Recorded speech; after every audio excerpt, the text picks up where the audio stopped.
So you also were involved in sort of like, well, I don't know if it's the 1.0. It might have even been the 2.0 of Hollywood in games with the Die Hard trilogy and all that stuff. I still feel like there was a Hollywood in games 1.0 when like 20th Century Fox was making Atari 2600 games. But we'll just call this like Hollywood in games 1.0 because actual Hollywood studios were like making internal game studios. Yeah, that makes sense. And also like for me, the 2.0 aspect of that was at Acclaim, everything was you had to make the game and ship the game when the movie came out. Mm-hmm. So you'd get a script and you had like 8 months to make a game. And that was tough because you couldn't see the final movie because it wasn't made yet. Yeah. But certainly trying to make a game in 8 months is hard. And usually you had to like follow the script. So a lot of those NES or SNES games based on movies like followed the movie. Because if you did something different, they would tell you can't do that. And then when I got to Fox, it was like, we're going to make games based on movies, but usually after the movie's already out. So there's no time constraint.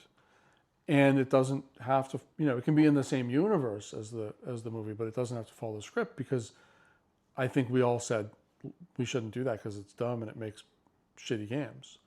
And so Die Hard was a great example of that. It was after the movies. Well, the first 2 movies had come out. The third movie had just like come out during our development. And there was no director who had to approve anything we did. There was no one that had to approve anything we did. So we could just go and create new stories or new, scenarios or whatever. Like it didn't matter as long as it felt like Die Hard. Yeah, that's kind of interesting. That, and there was an Alien trilogy, right? It was like you basically could, you're taking games that were like based off movies that have years after the fact, and you kind of had, Alien trilogy technically was actually Acclaim. Oh, okay. So that was the funny thing is we were working on that when I was at Acclaim, and then I ended up at Fox.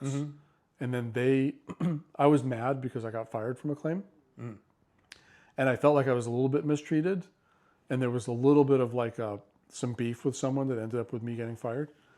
And so when Acclaim, it all kind of came around in a circle because when Acclaim had to come to Fox for their approvals, we ended up, we went to the merchandise team and said, we're going to do all the video game, approvals on all these old deals, right? And so Acclaim had to come in and they literally sat me down and said, hey, Acclaim's going to come in today. They're looking for approval on this thing. Would you like to handle it? And I was like, yes, I think I would. And so I had my old boss who fired me, who we didn't, really like each other. And I had a list and I said, here are the things we're going to have to, tell you need to change. And he just was like, he went pale and he was just like, oh, fuck. Like he thought he'd come in for the rubber stamp. And some of the things that we were asking for were going to take some time and they were ready to ship. Like it was like time for Christmas. And so he left and I got a phone call, like that afternoon from Greg Fishback. And he was like, look, can you do me a favor? Like we just need this. Can you help me out? And So wait, is Greg the guy that fired you? Well, he was, CEO. Okay. The guy in the room was the guy that fired me. And I said to Greg, Greg, 2 years ago, I asked you to do me a favor. Because when I got fired, I went up to him and I said, hey, can you help me out here, And it felt good. Yeah. And that's great. I think I let him beg a little bit and then I said, it's okay, you can ship it. So, but I got, I got a little taste you drew a little blood. That cold revenge. Yeah. It was extremely petty, but it felt good. Yeah. But as far as I understand, Alien Trilogy was a great game. Oh yeah. Yeah. I mean, but that's great. Very few times in life you get that kind of closure in a situation. It's rare that nice. Like the things come around like that, and it's very rare. Yeah. I like that. Why'd you get fired? I was an asshole. Okay. Yeah. We've all been there. I mean, I was the 7th employee. I was literally the first dev employee. And then I hired a couple of like testers, and then we got more formally trained people came in after me to help run things. And there was always, I think, a little bit of friction because I still was the guy that like knew how to do everything. And like a lot of people would come to me for stuff. And the new people kind of wanted things run their way.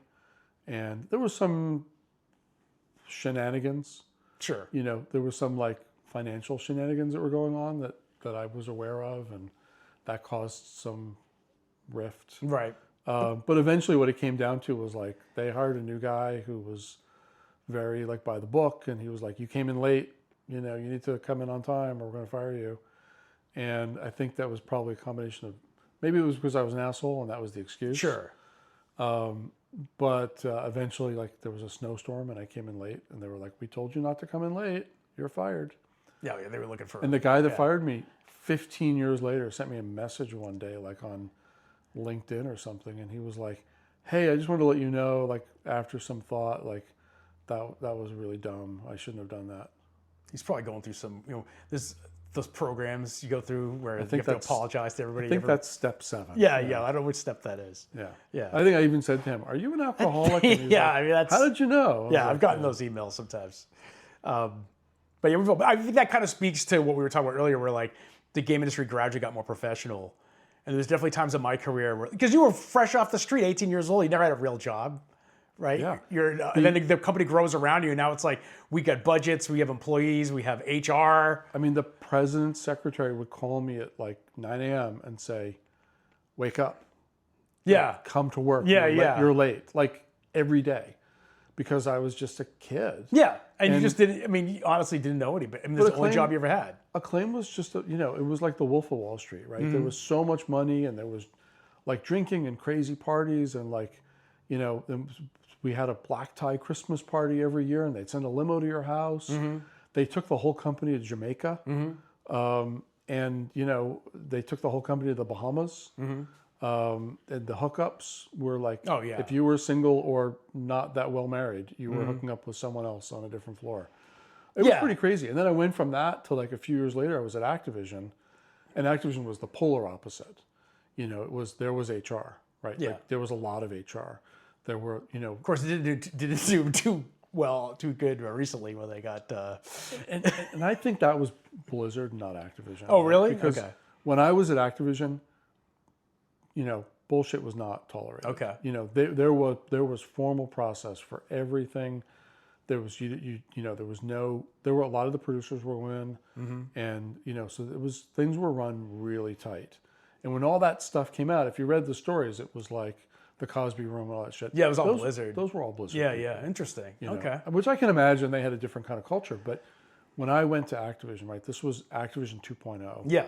Bobby Kotick and Howard Marks bought Activision and rebuilt it in LA. Yeah, and they were pure financial animals. Like they knew about business. They were business guys. They weren't game guys, they were business guys. But they couldn't hire game producers. Right. Because nobody wanted to work for Activision.